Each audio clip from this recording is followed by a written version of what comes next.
and one of these M changed, your result will be different. Okay? So the first M I'm going to discuss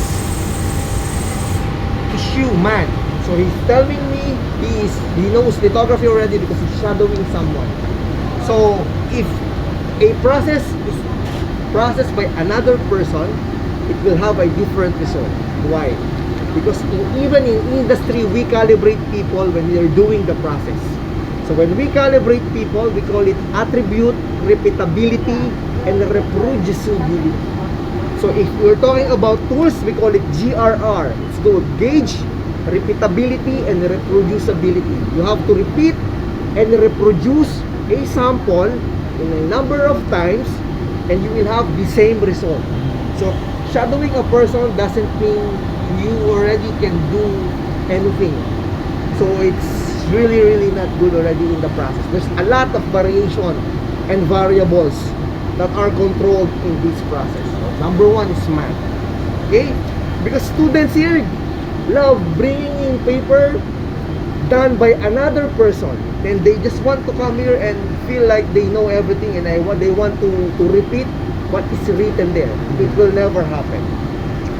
Same with our students. When we train them here, they produce here, then they go to other places as a postdoc. Usually their first assignment in their new university is to replicate what they did in house, which will not happen without knowing the optimization. Why? Because of the several more M here. Okay? So our number 2M are the materials we're using. Okay, again, materials. Student love borrowing materials. Flo, you have extra wafer from his colleague. You have extra this because I will be running a sample for my experiment. Okay, I have extra. I'll give you. You run the process. Beautiful, perfect. Now, here comes a time that your professor will tell you, produce more, and then you don't have materials anymore. Now you start buying, and then you buy a different materials. Materials have different specification. Just like, for example, this simple wafer. See, it has a polished side here, non-polished side here. It has an electrical conductivity property. It has a doping property. So when you change your material, even it looks the same, but it has a different specs. Lithography will be different. Why? We're talking about light in lithography, especially in photolithography, laser lithography, electron beam lithography. They are all light. And light are very dependent on your material because it bounces back. So if your material is different, the light characteristic reaction on your material will be different. So when you produce a very good result on this wafer, and then suddenly your professor tells you, do it in a glass wafer, it's another story. You have to do from the very start. Okay, that's the number 2M. Alright? Number 3M is the method in lithography. So we have a lot of lithography. So what we're doing now is the photolithography. So we will be using a light in 365 nanometer wavelength, which is an I line. So in other lithography, we have I line, G line, H line, GHI line, laser, electron beam lithography, and every method is different, but every method can result in a patterning device. So if you want to create circle, I can do this in photolithography, I can do this in I line, G line, H line, beam, laser. But if you look it and characterize the result, there will be different in wall angle, undercut, and everything. So we have to control the dimension that we have. In lithography, our product is what we call the CD, the critical dimension. So make sure you know your dimension. It's not you know your shape. It's not you know your pattern. Because this circle that you want to produce, there's a specification on this. Maybe the wall angle is 30 degrees, 45 degrees, undercut is 15 degrees, diameter is 4 micron, and you talk about dimension. So make sure that you know your dimension also. Because the dimension is our product. Okay? Yes, you can produce circular pattern, but maybe that circular pattern will fail in your dimension. So make sure you know your critical dimension. It's called CD. Okay, what is the number 4M? Man, machine, materials, method. Now we're talking about machines. Okay, machines. So you will notice we have several machines inside the clean room. And some of them are very, very similar. Like for example, this spin coater. It is produced by JST. It is running the same software. And we have another spin coater on the other side. It's produced by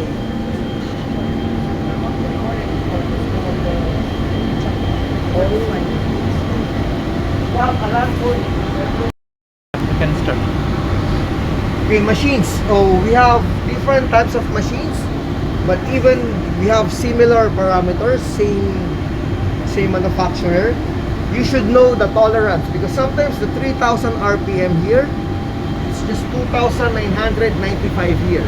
So meaning every variation in every tool counts. That is affecting your CD, your critical dimension. So we call them noises. Okay? So if you want to reduce the noise on your variability, so you have to control your tools. So make sure that sometimes if you want to run here, we're not telling you that always run on this tool, but you can also accommodate other tools, but make sure it's compensated on your tolerance. Okay? For example, you want a 5 micron circular pattern. Make sure it's not just 5 micron. It's 5 micron plus minus your tolerance. Maybe plus minus 2, plus minus 3. And tolerance will be dictated by you. So if you will be running a 6 sigma or a 3 sigma process, so it all depends on the product that you want to produce. If your research is regarding life, for example, medicine or an airplane component, that when it fails, people die, your tolerance must be very, very tight. Rejection rate must be 99.9999%. With, I think that will be 6.9 effectiveness. That is 99% confidence level. But if you will be running a component used by telephone, that when it fails, when it dies, no life will be depart. You know, so you have to have a less control on some devices. Okay, and do not overkill your tolerance because sometimes your project is still very good and you are removing already from the equation. So because you are, that's how we call overkill. So you overkill your sample, which is not good. And you cannot overkill when you are talking about a business that will affect life.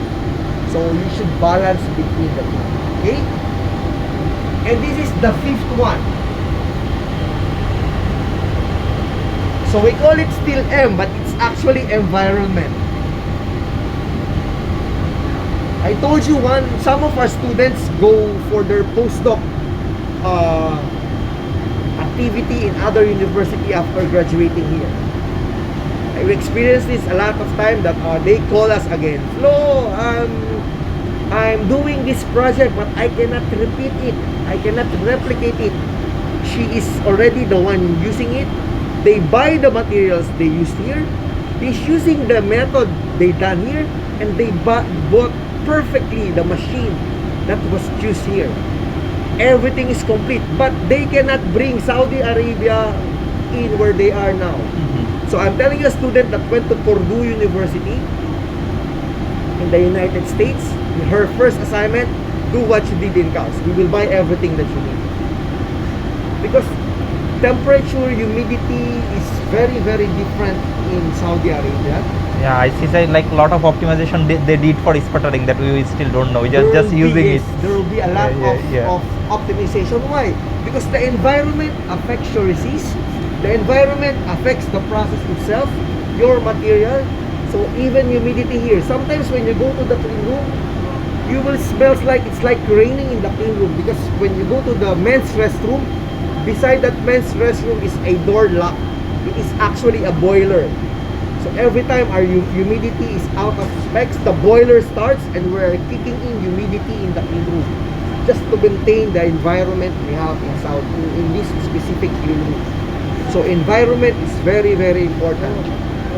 this environment has to be same for all the clean rooms around the world. It's right? not same, but we're telling you, you have to learn how to optimize because these are factors that are uncontrollable. Like for example, I go somewhere in Asia.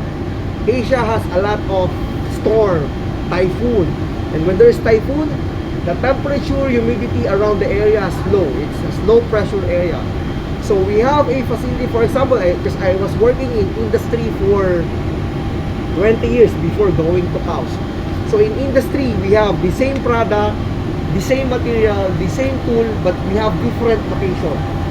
So instead of getting one parameter on this specific product, when we go to Thailand, for example, and then we bring that material to Japan, the same fab, the same everything, the same operator that we train, it has a different set of parameters because of the environment factor. So meaning, it is a uncontrollable factor, a factor you cannot control, but you can optimize. So you cannot control the typhoon coming. Oh, stop the typhoon. You cannot do that. So what you do is to make a control wherein, oh, typhoon is coming. So we will be playing around with this parameter. Okay, that's why it is a little bit of a complicated process. And every one of these should be noted when you run your experiment. These are the process I'm doing. These are the materials I'm using. This is the control we are doing it. Because any one of these fluctuate, you will not get a perfect run. But because you are well equipped with the process, you know how to tweak, you know how to optimize, you know where to change, you know what to do. That's what we train students here. They will, when they go out, they know how to change something in the process that they will get the CV, the critical dimension that are our results in photolithography.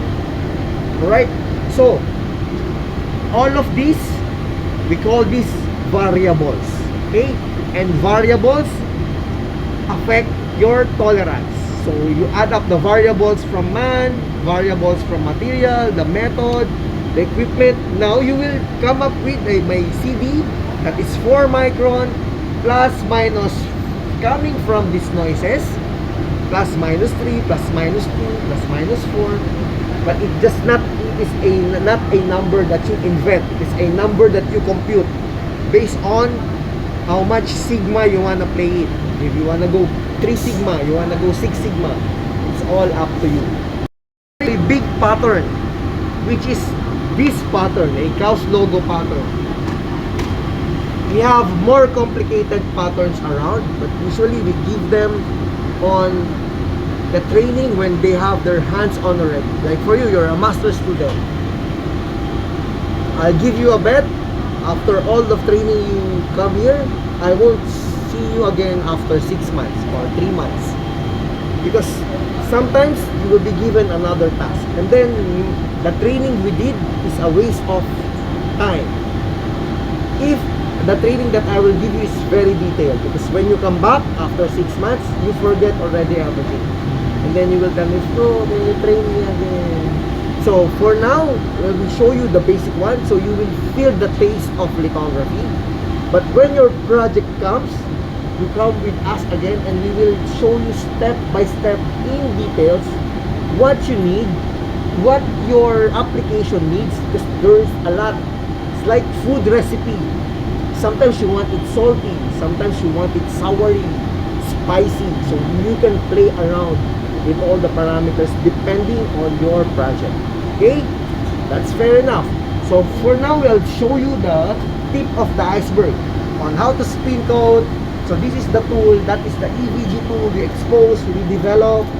Okay, but when your project comes, so in lithography I can give you access on some of the tools, but in Mask Writer yesterday, so when your project comes, that's the time I will give you access on the tool, because it's only one. When it fails, other students are affected. So that's why we have a lot of backlog now, because it was down last December, so it was only up this January again for the optical exposure. Alright? Question. Now is it clear what I'm telling you? Yes. Yes. Alright. So 2 students did not attend today, but I will send them an email. Alright, so to show you first what we have. So this is, remember I asked you to request several tools. And you requested still 2 tools. See, first, in lithography, you have to follow instruction. And then I said you already request these tools, blah, blah, blah, blah. You did not request. I think you Sorry. requested the lead 001, 003, 016, 22, 5. I haven't done 22, 21, 27, 0, 0. Yes. I can do it now. Later, because Okay. I sent that to you maybe 3 weeks ago, and I was waiting, nothing. Okay, because why? I cannot give you access without the request. We can only approve the access in the system. So after this training, yes, you are trained, but you're still not in the system because you did not request those. So this is lead 003. So after this training, if you have requested, I can give you access already on this one. Another tool is where Camellia is standing. That is lead 001. So when we pass through that area later on, I will show you how the tool works. And in front of lead 001 is lead 005. So we will have a little bit of feel of that one later on. That's where we expose the eyeline exposure. This is lead 016. So this is where we rework our samples. So we have a lot of alcohol-based chemicals here. From IPA, acetone, ARP, and MIBK developer, it's all done here. And it is a metal platform. Why? Because alcohol is good to use for metal, but never ever use those alcohol here. This is our base development area. So in here, we are using hydroxides. So don't use alcohol on plastic benches. Okay? And developers, do not use developers on metal benches. This will react on that one. Those chemicals will react in here. And you will see my friend here. The first thing that you did when you do the clean room was safety training. Because we have a lot of hazards in this clean room. We even have a fire 4 months ago. Maybe you're not yet here. We have a fire in one of our tools. It's a huge fire. So it's good we were here. We were able to control it. And it's not just fire. There are a lot of toxic gases. Diborane, phosphine, which will just kill you instantly. That's why, what did they tell you when there's an alarm? Alarm go out. Why? Our tools are all driven by exhaust. Exhaust. You're working exhaust. But when there is fire, when there's an alarm, sometimes the first thing that they play around with exhaust, they kill or they put the exhaust really very high. Because if it is material like a toxic material, they want exhaust very high. But if it's fire, they shut down the exhaust. So all the fumes goes to you. And when it alarms, you don't know what alarm is it. Is it fire? Is it? So you just have to go out, or else the fumes will go to you.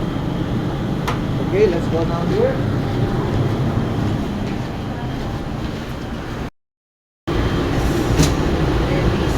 Okay, let's talk about photoresist.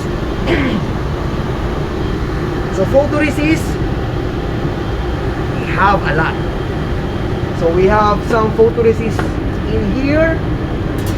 We have photoresist in here.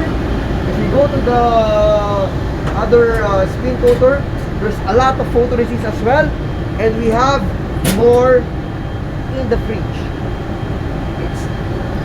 But you can just subdivide the photoresist into 2 types.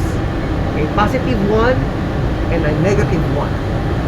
But since we have a lot, you have to know specifics.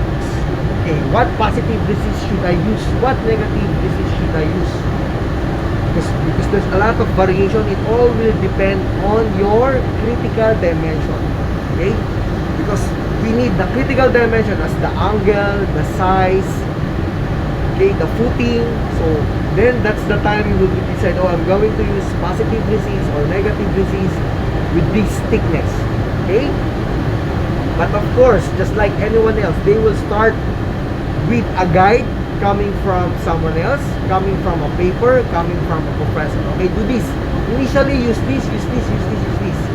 But then, if the person that giving you the process is not well equipped, he's just there to write paper also and to graduate, then you will not learn properly. So you will learn it from a wrong paper already. You will feel me when you are already writing a paper. You will put beautiful things on your paper. So you won't see the dark side of how perspiration and how hard it is to do that piece of paper after you. And now here comes you, the newbie.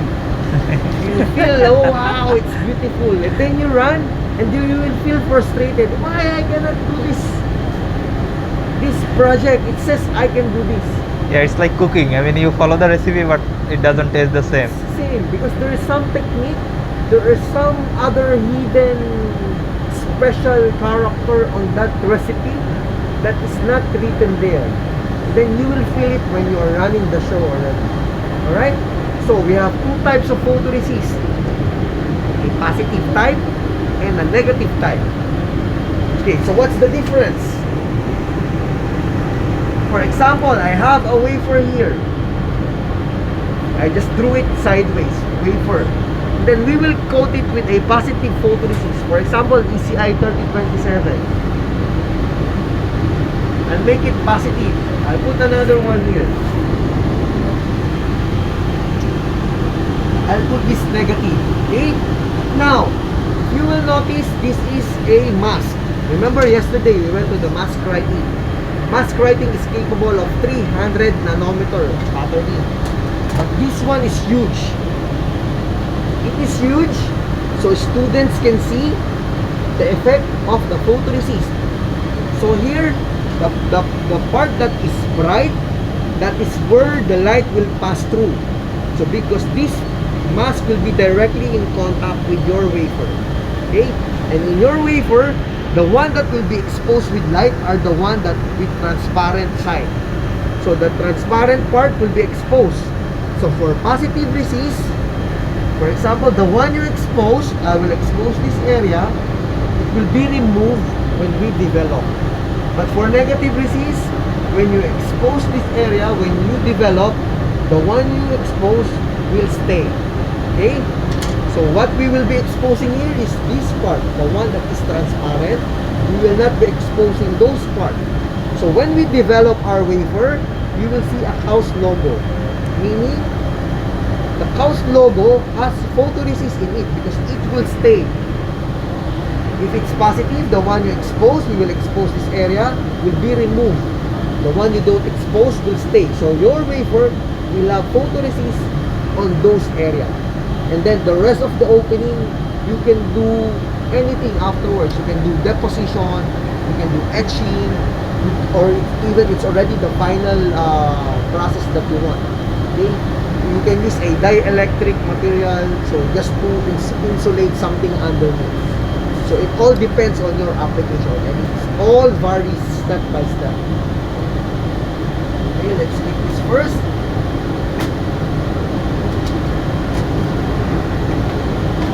So positive, what will happen when you expose?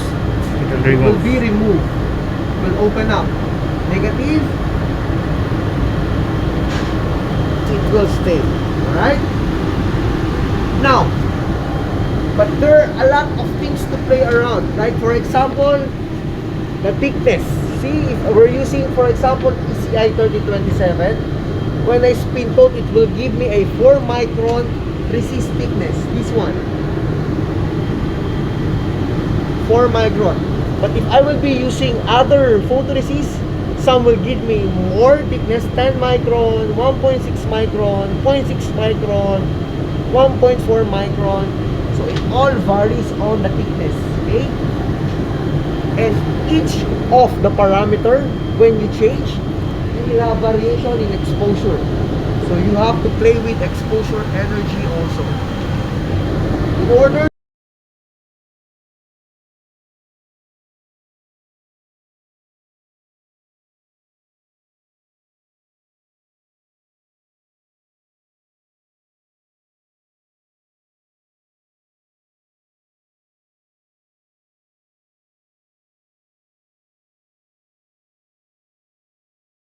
properly expose that specific thickness and that specific photoresist.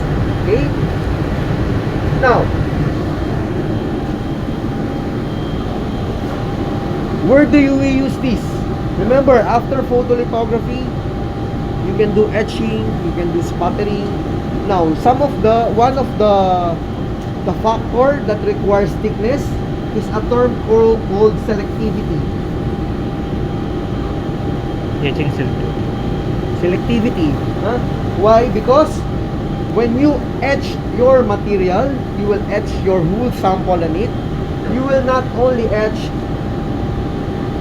the wafer that you wanted, your resist will also be etched. Okay? But selectivity is the ratio of your material and your resist being etched. For example, your material is being etched for 1 micron, your resist must be etched by 8 micron.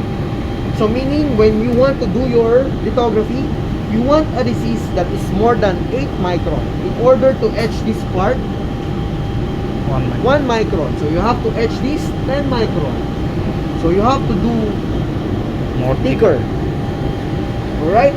But there's a thing called footing. So when you go your resist thicker, your footing or your wall profile increases as well. So what is wall profile? So for example, this is my wafer. I use a thick resist. Okay? Your wall profile is like this. It doesn't develop straight wall. So once we do expose light, it is going to be like this. Some Yes. angle will be up. Yes, it's good. So, maybe you already experienced inspecting a pattern in a microscope. Yep. If you inspect in a microscope, sometimes it's a circular pattern. You will see a shadow. Yeah, yes, yes. That shadow, you will see is the top and the bottom part. So this is the shadow part. So the wall will be the inside diameter and the outside diameter. But you have to know the thickness. So your thickness, when you bring this up, your thickness is here. That will be the top you're seeing. This is the bottom you're seeing. So that will be the wall. So this wall, sometimes the angle is being controlled as well. So the angle, sometimes you can remove some angle by doing some plasma etching, oxygen plasma etching. So you can control that wall, and you can control that wall as well using a different resist thickness. Using a different, there are resists that have a very minimal wall, and there are resists that are inverted wall. So we call it the image reversal, or the negative photoresist usually has a reverse wall. Instead of going out, it's going in. So there are reversed wall. So when it is reversed, we call it already as undercut. Okay? So now, because sometimes students will tell me, then Flo, I will always use the thick one. So I'm always good in selectivity. But it's not. Remember, our product is critical dimension. So you want this area, for example, to be 4 micron. But because it's eaten by the wall, maybe this 4 micron will just become 2 micron because the wall eaten up already. So the thicker the resist, the smaller pattern you can create. Especially when you do, we have 100 micron thickness. 100 micron, imagine this is 100 micron. So when you expose, you cannot expose a 4 micron pattern here because the wall will eat it up. You cannot produce this. Okay? And there's a term for this as well. So because of too much wall, then you have to reduce this thickness. But because you need to etch that much and you require this thickness, then you have to do a hard mask. So you have to create a hard mask, another layer wherein it is very, very susceptible to etching. So it won't be etched. So we will have a little bit of pattern in here. Maybe a nitride, an oxide, a chrome. You can create chrome, a pattern the chrome, and then you will have a little bit of chrome here, and then you can etch this even how deep you want because some gases does not react with chrome. So just not to damage the sidewall, we are just keeping the, The chrome, hard mask. you pattern the chrome as your hard mask, Okay. and then you can dip. You can even etch this through and through without affecting the top of your sample. But you do the hard mask using lithography. Okay, so you want to deposit chrome, you do, depends on how much thickness chrome you want. You do your lithography based on that one, and then you have your hard mask for the and then you can etch all the way. But some doesn't like hard mask because it affects their sample, especially for membrane. So if they created a hole here, then but they have a chrome on top, but they don't want chrome in their membrane, so you have to etch it out afterwards. So it's case to case basis depending really on your project, right? So that's why we have a lot of resist, a lot of thickness, a lot of recipe. Now students will ask me, okay Flo, 3027, what's the selectivity of this if I will be using this? I cannot tell you again. Why? We have hundreds of users, hundreds of parameters, several tools, and all tools is different. You have to control RF energy, the box scattering processes, and then every project has a specific requirement. So your project is definitely different from others. So what we do them is to tell them how to show them how to compute for selectivity. So you run a dummy run, try to etch your material, try to etch this one on a specific parameter, measure, then you have your own selectivity. From your own selectivity, then you can go, okay, I need this thickness of resist for this specific parameter, for this specific material. And then you have your notes with you, and then you run your process, then you got your specific on that process. Okay, so there's a lot of things to control. That's part of the control, remember? So what are we controlling? Your material and your method and your machines already. So there's a lot of variations already to control. So it's a long project. Alright, I will code this one. So to code, so we have a specific parameter for a specific wafer, for a specific resist. And these are all baseline. When I say baseline, you can optimize the recipe, but you have something to start with already. You will be using a 3027 photoresist. When you run a standard recipe, you will get a 4 micron resist thickness. Okay, but 4 micron you can play around. Maybe you only need 3 micron. You can only need 3.5 micron, and then you play around with the parameters. You can go thinner, you can go thicker, but again, every parameter has saturation point. Maybe even I speed up this one with 3000, 5000 RPM, it will stay on that specific distance. It won't go very low. So you have to change your resist already because there are some saturation point. Okay, so I will run this now just to have something to expose later on this. Alright, so I'm gonna load my recipe now. So usually this is recipe number 1 for ECI 3027. Okay, let's go here. So how do we control the tool? So we go run recipe here, spin process. You can load the recipe through here, load, and you go recipe number 1. So recipe number 1 is this recipe. So we're telling the students that when they have a specific recipe, put it down on their notes. Why? We have a lot of users in this clean room, and everyone is touching this tool whenever you are qualified. After this session, you will be qualified here, and you can play around with the parameters. Now, you do not know if someone else changes what is inside recipe number 1. So sometimes you have a very good run, and then suddenly you run again and it keeps on failing. And then when you check the parameter, oh shit, somebody already changed my parameter without you knowing. So what you do when you run a process, make sure you double check your parameter before you start. Okay? Sometimes your lovers, for example, you hate her, Now you edit the parameter for him. Yeah, I will edit this, so you will have a file. Then you run. Then you don't know. And then when you check, and then I cannot blame her. Because I have to blame you. Because from the start, we're telling you, check your parameter before starting. Now, how to check the parameter? So you have loaded recipe number 1 already here. You go back here. Main menu. Here in edit process, spin recipe, you will see the detail of your process recipe that is written here. But for you, if you edited something, you write it down on your notes because editing is very simple. See, 1750. I just click this, put it 200, enter, save at recipe number 1, okay. Then now my recipe is edited without you knowing. So I'm gonna run recipe number 1, spin process, load recipe 1, yes, done. Now I will run, but it's wrong recipe already.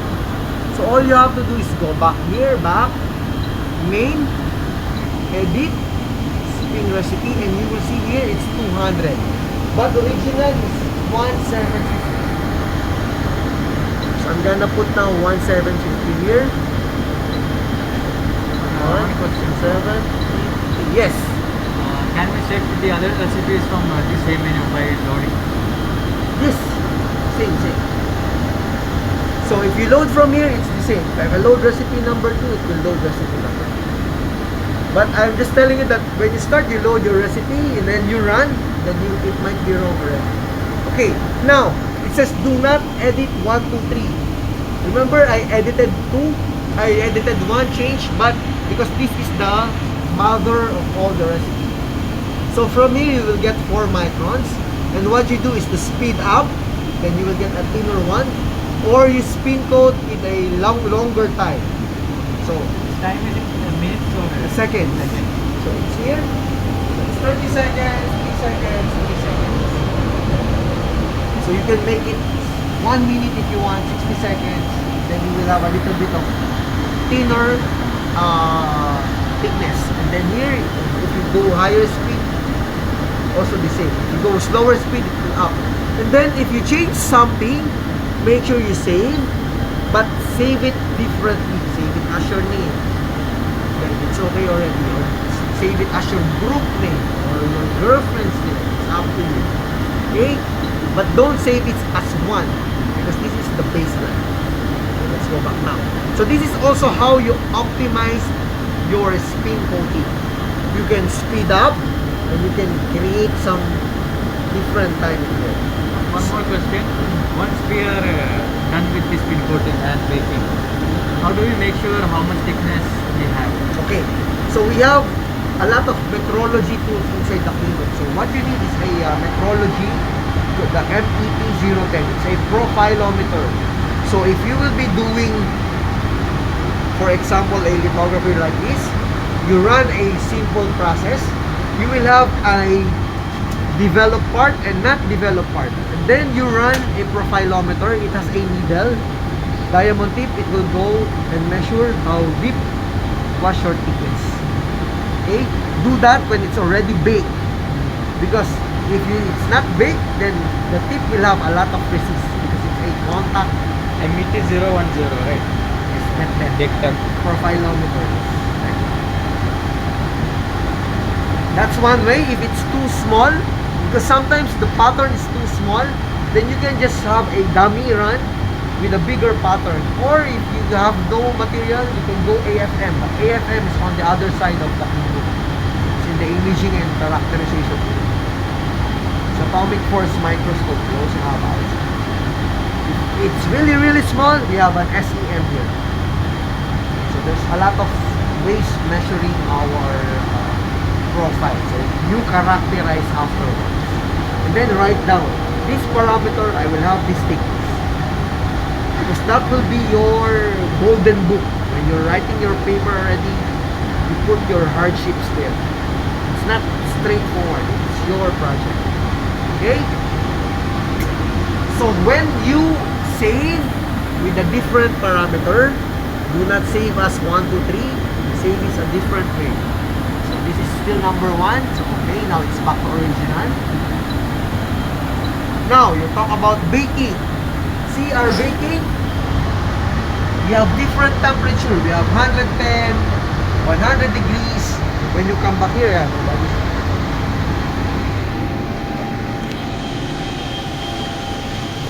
have 150 degrees C. And we have 2 more hot plates here. That 2 hot plates is fixed as 110 and 100. It's also fixed to 110. Why? Because this 110 is the most commonly used temperature. If we bring it up, it's difficult to bring down. It takes time. But here and some other hot plates, you can play around with the temperature. And we maintain this as 110, and that one is 110. Maybe 80% of our users are using 110 and 100. And then the rest, the 20%, they play around to 150. The hottest temperature I've seen being used was 180 for PMMA. Some I saw one time, they uses this oven to do 400 degrees C, which is not good because this is just a basic oven. So all of this was burned. I can smell the burn already here. Maximum for this baking, and this baking is 200. Even here it's different. See, 250, 300, but we limit it to 200 only because it's too hot that you can burn a piece of paper, and we have a lot of chemicals. We might just start a big fire.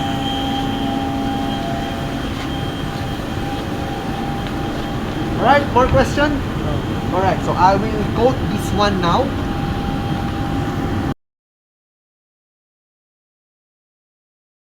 Using photoresist.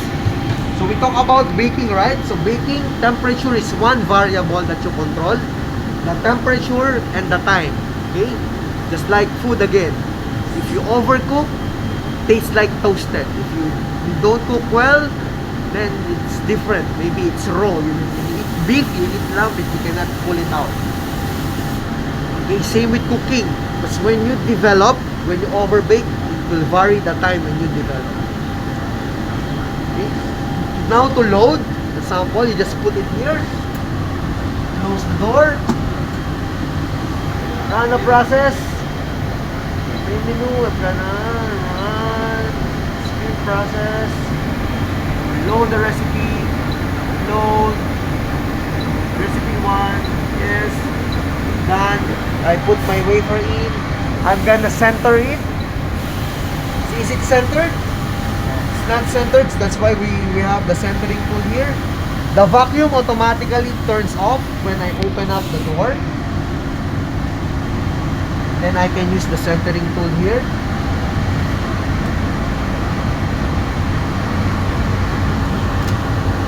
Close. Now it's centered. Right? Can you try?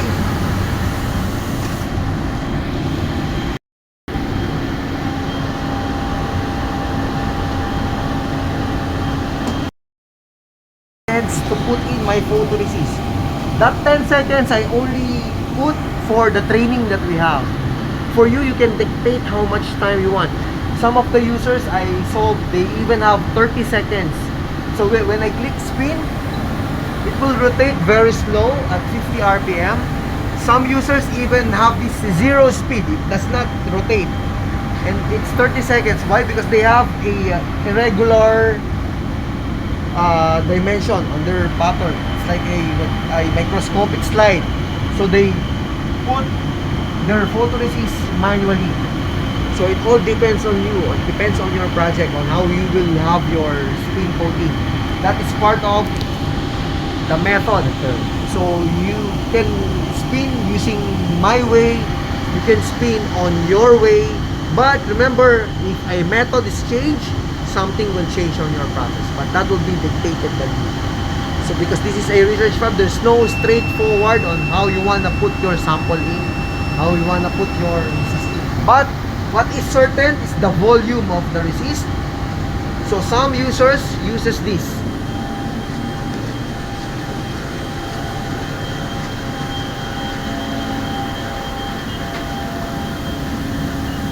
It's called pipettes or pipettes. We have a smaller chuck for a smaller sample. So we have a bigger chuck for a bigger sample. So bigger chuck, usually you will notice it should be properly centered, because if not, it will just fly away, just like what we did. Now, same with this spin coater. It is still JST, but just different platform. So just like that spin coater, it has recipe number 1 here. Okay, let's load the recipe. See, that's recipe number 1 here. And it has the same set of recipes: 6700, 12170, 3330. So we have the same tool, the same recipe, but different machine. Part of what? Machine. So it's either I run here or I run there. It's the same recipe, but there will be a variation on small thickness. Variation is not so much. It's only machine. It's only one. But now after machine, you bake. If you bake here, bake there, it's different. When you expose here, expose there, it's different. So all of those variation, you add up and then you create your tolerance. Okay? So there's a lot of variation. Okay? Those variations sometimes are called noises. So when you talk to an statistician, it's noise, variation, sigma, average, mean. So you have to make sure that you know some of those terms, because you will meet them along the way when you run your process. DOE is one of the very, very common experimental one run we're using. It's design of experiment. Why? You're doing DOE already on your... So when you can research about design of experiment, because it is very, very commonly used when we do our lithography optimization. So what we do is we have an array of parameters. We combine them: minimum, maximum, mean, and then for the hot plate, for example, 150, 110, 80, spin coater 500, 1500, 3000, energy 80 to... So you have a set of parameters that will give you a combination of run and combination of array, and then you will get results, and then you plot them out and you will see the optimized parameters that you will be using. And then from there you will see. Don't just do a typical trial and error run, because you will get result, but it's not an optimized result. At least when you do your paper and you have your design of experiment run, you conclude using hypothesis and hypothetical theory, like it is 99.5% confidence level that I run this, I therefore conclude blah blah blah blah, and it is supported by numbers, right? Not a picture that you've drawn in Excel file. Okay, let's go there. I will center now.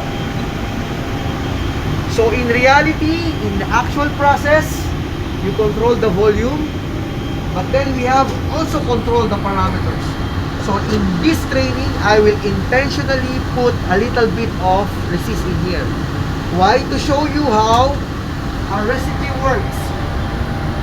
The first spin in here usually removes excess resist that I'm gonna put in there. And then the second and third, it will compute my thickness. Now I'm telling you this because when you try to optimize, now you have a smaller pattern or a much more bigger pattern, and you will see some, after spin, there's some vacant slot, meaning it's either it's not enough resist or it's enough already, but this step should be a little bit slower but longer time, so it will move a little bit out, or it's too fast already that it's, before it even gets to the area, it was hit out already. So that's the first one. And then the second and third, you will notice after removing the excess, it will now start controlling your thickness. Okay? One question. Imagine we have done the spin coating. Yes. And we are seeing some bubbles or some irregularity. Yes. So we can just wash it off and Lithography, everything here is reworkable. So until the time we develop, you can still rework. So that's why after development, what is usually done is inspection and characterization. But you know, inspection is called a waste process, because it doesn't add up anything on your sample. So you inspect during experimental stage. But when you are already confident enough of your process, oh, even I don't spec this, I'm sure this is good. So you do it sampling already. Maybe in every 100 run, you inspect 3. But during experimental run, and you don't know your process yet, after development, you inspect. Then, oh, now I'm confident. 30 sample size, I'm not seeing any rejection already. Then you cannot, then you're confident now with your process, then don't inspect anything. Right? So that's how we characterize it. Okay, now, I will intentionally put a little bit more. And when you're doing lithography, see, safety glasses.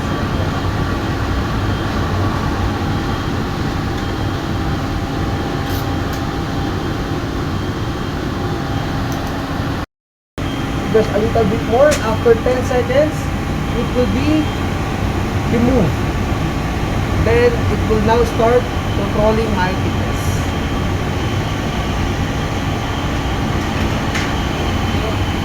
Amount of photoresist that we put doesn't matter if we are using same.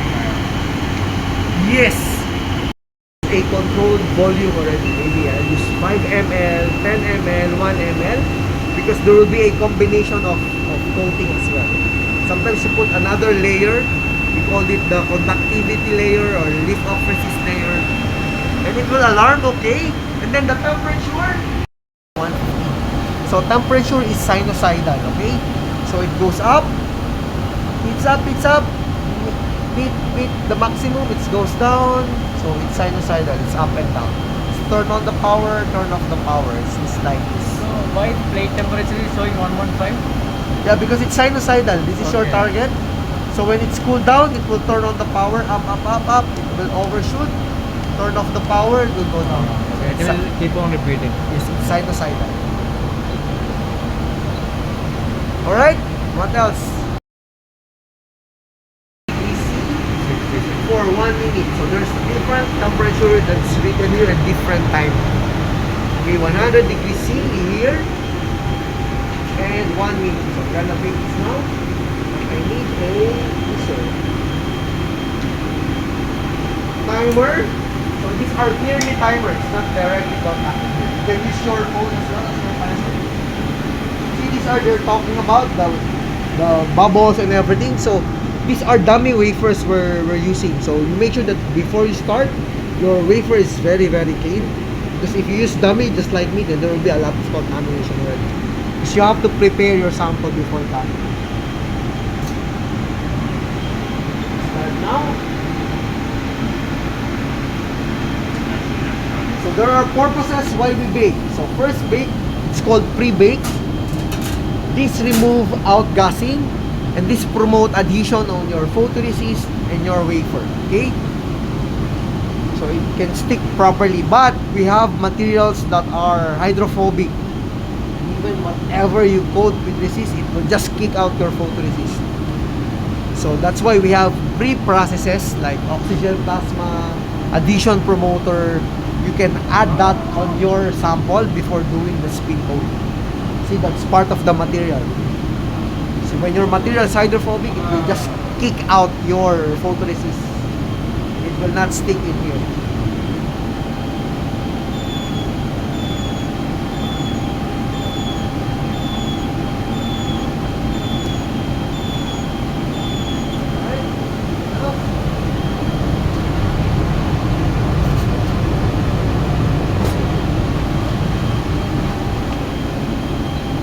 So here, usually you will see a not properly flattened edge. So we call that edge bead. So we have an edge bead in here. So when you look at the profile of this material,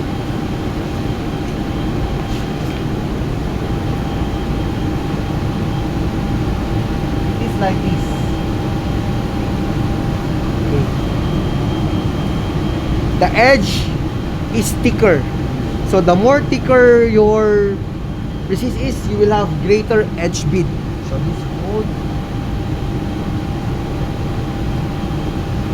That's why we have a process called EBR, or the edge bead removal. So we remove the edge. So if your process has a very little tolerance regarding to the exposure, because remember, this contact aligner mask will be directly in contact here. So your mask will be directly in contact here. So if you have big edge bead, there will be a gap between your mask and the exposure area. That's why sometimes they remove this and expose. Or you don't mind removing it, but make sure it's part of your, again, tolerance and your noise. Okay? But the thinner you have, the smaller edge bead that you will have. This is a 4 micron, this is thickness. So my edge bead here is around 1 micron also. Okay, but it's part of your process.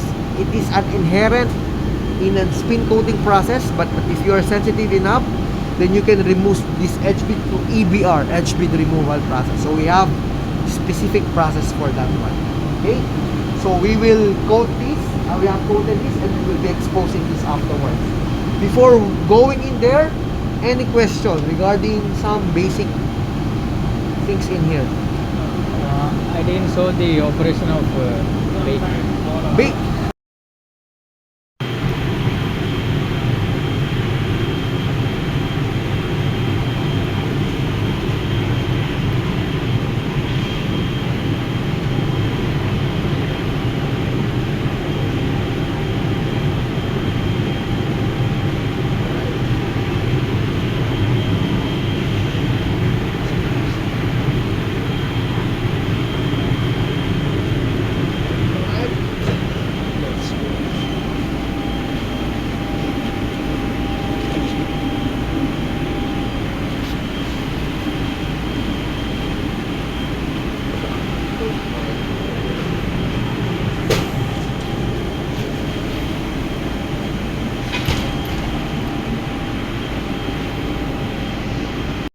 Alright, so we will be using this for developer. So this is written also in the parameters on the side. I forgot to show you. Let's go come back here.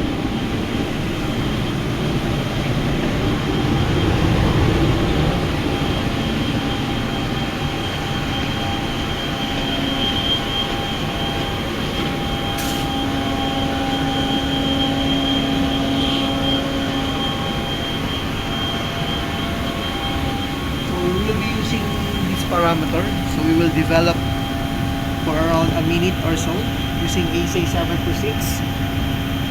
Time varies, some are 60 seconds, some are 6 to 8 minutes, so it varies from substrate to substrate, resist to resist, energy to energy. Alright, this is a guide as well, only baseline, meaning if it's a baseline, you can always adjust based on your requirement.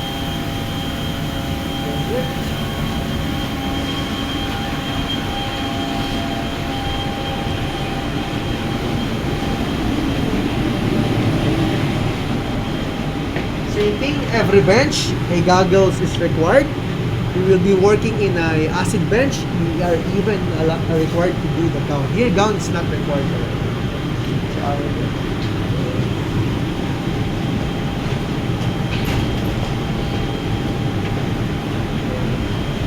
That's fine, I will do the work. I'm always telling the students, be careful. My friend is here. In the past 26 years also, I have a couple of friends who died already. Cancer, leukemia, we have operators that are dead already. So make sure you are very careful.